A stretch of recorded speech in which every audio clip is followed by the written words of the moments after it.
Ladies and gentlemen, welcome back to the analysis of YOLENO TV. I hope you're well from wherever you watch this channel. I'd like to start this session by appreciating you so much for making this channel grow. If you wish to support us, just subscribe to our channel and give this video a like.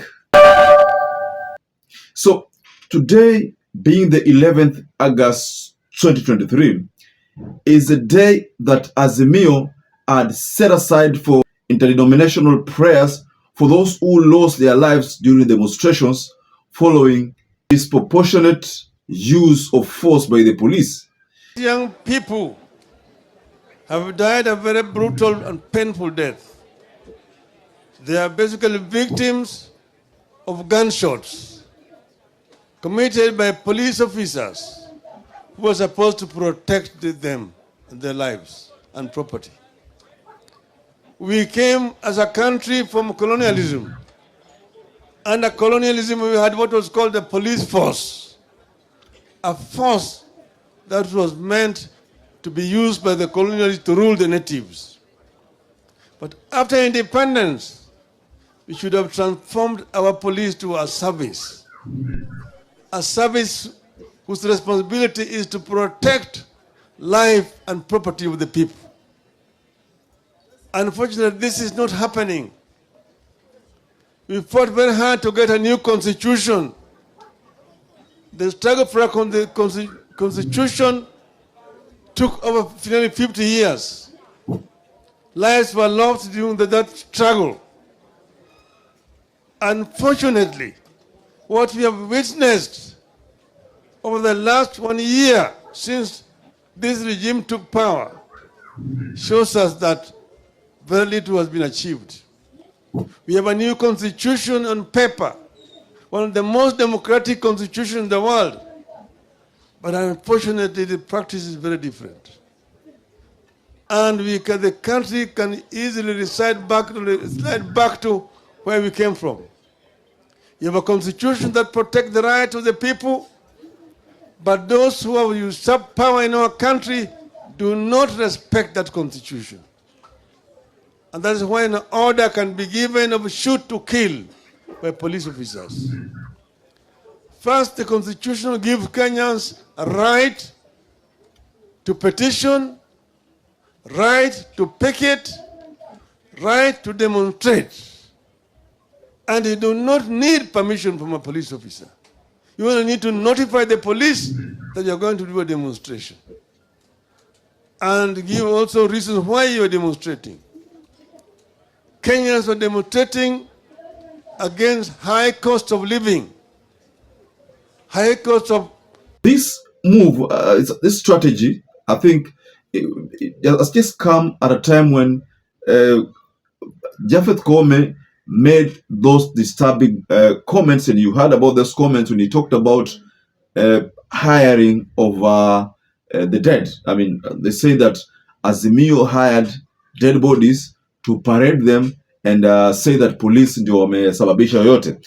But then you also remember RAILA responding to JAPHET KOOME soon after he made those statements, and he told JAPHET KOOME that unless you're living in a different world, but if you're living in Kenya and in Africa, then you should know that the wounds which some of these protesters succumbed to were as a result of gunshots. And mind you, death certificates indicated that these people died as a result of gunshot wounds. And you remember even KTN, the Standard Group came out publicly and asked JAPHET KOOME to apologize to the bereaved families because the response he gave was quite reckless according to what the Standard Group said. And so today, RAILA had his troops in Siaya County for that interdenominational prayers, whereby it's alleged that there was parading of the Kenyans who passed on as a result of those that police brutality. So mi naona kama hili swala lote ni it's just trying to tell KOOME, it's a message that being sent to KOOME and the government, because you understand that up to now the government is funny. The government has not even said pole to those who lost their loved ones during the demonstrations. The government has not done that. The government has only said that we will still deal with demonstrators. Wanasema kwamba if you hit a police with a stone, you will be met with a bullet. I think that is the message they are saying, because if you're praising the police saying that they did a good job, that only means that you will employ equal measures in the event that there is demonstration. I want to take you back a bit to an incident at Lolongo. You remember that incident whereby one protester was shot. Until that time he was shot, the demonstrations were quite peaceful. But the moment that the protester was shot, that is the time all hell broke loose and there was that vandalization. So what that meant is that if at all there was no shooting, then demonstration hasingekuwa that wild. And yeah, that spoke a lot. That made a lot of sense. I mean, how it transpired. But the truth of the matter is that I doubt whether Azimio people had goons. I doubt. This could have been people who were just planted there to cause mayhem. I think that could be the point.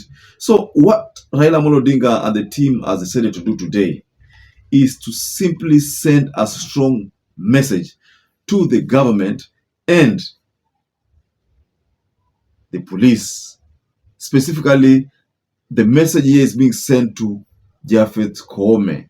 I personally naona kama hiyo ndio kitu ya maana sana hapa. You understand that in that meeting of the prayer rally, if I might term it that way, Kalonzo was there, NAK Kenya leader Martha Karua was there, Eugene Wamalwa was there, Wajakoya was there, and a host of other leaders.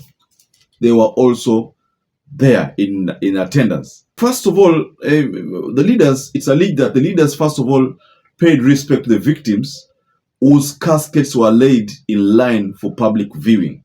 The truth of the matter is that interdenominational prayers attracted a large number of residents from the region who joined to condole the bereaved and those injured during the protests. So this is a positive move, because on Thursday, Raila called for the prayers, saying that leaders would use the event to seek the arrest of police officers involved in the killings and ask ICC to look into allegations of crimes against humanity. Leaders will use the occasion to condemn the police service and demand that individual officers who were involved in the killing be held accountable. So as whether that will be done, hiyo ni kitu bado kidogo naona ni ngumu, kwa sababu to now try to identify these bullets, and hiyo ndio kazi ngumu. How will the police investigate itself? Whereas the police force has said walifanya kazi nzuri, even William Ruto said kazi ilifanyika nzuri. So how is this going to work? I mean, that's a very, very tricky thing. I mean, yani wajichunguze, waangalie the bullet ni za huyu. That to me looks like something about itakuwa tricky sana. And the way we've seen ICC behave, I doubt whether something will come out of this call. But the most important thing is that this call to be adhered to. But as to whether something will be done or as to whether they will heed this call, hapo ndio kuna changamoto. As to whether they will heed this call and abide by it and stick to humanity call, sasa hapo ndio kuna shida. Yaani polisi achunguze polisi mwenzake. Talking about the issue of ballistic, I mean, it's not going to be possible to me, but I don't think it's going to be possible. But that's what Azimio have been calling for, human rights have been calling for, and Kenyans have been calling for, to be an investigation to be done. Elefu wale watu ambao walipatikana na makosa washikwe tu. Mimi naona washikwe tu. It's not good what they did, so ni washikwe tu. So I'd like to rest my case there, and kindly subscribe to this channel if you've not subscribed before. Give this video a like, and I'm forever grateful for those people who subscribe to this channel. And I'd like to urge you to stay safe and stay blessed until we catch up again in our next analysis.